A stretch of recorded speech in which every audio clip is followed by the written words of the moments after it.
Ako ng mais.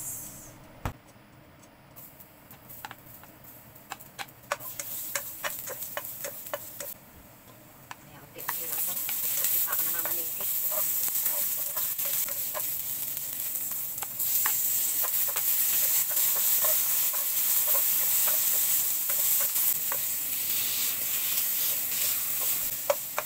Pinaprasong naman. Wala nang stock. Heavy.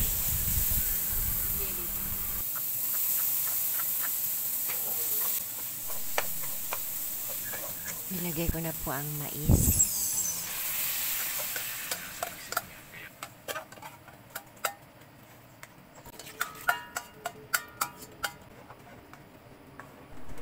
Kunting paminta. Patis.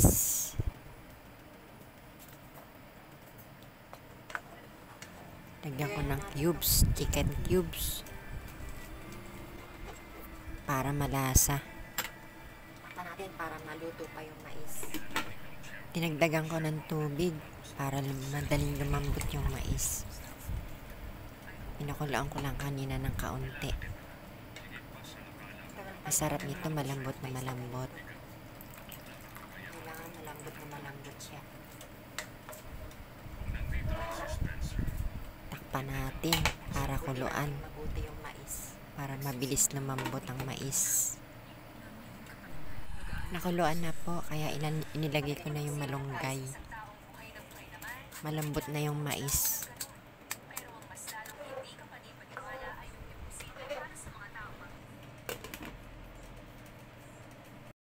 Lagyan ko po ng miswa Kumukulo na. para lalong masarap. Luto na yung mais. Para pagkulo nito, hanguin na. Kapag din tayo yung isang-isang. Yan, luto na po. At tikman natin. Maraming salamat po sa inyong panonood. Hanggang sa muli po. Bye-bye. Tikman na natin.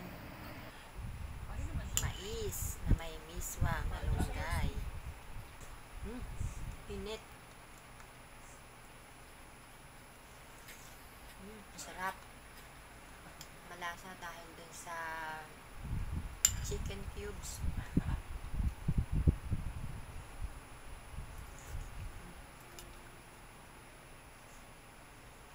Ano lang natin?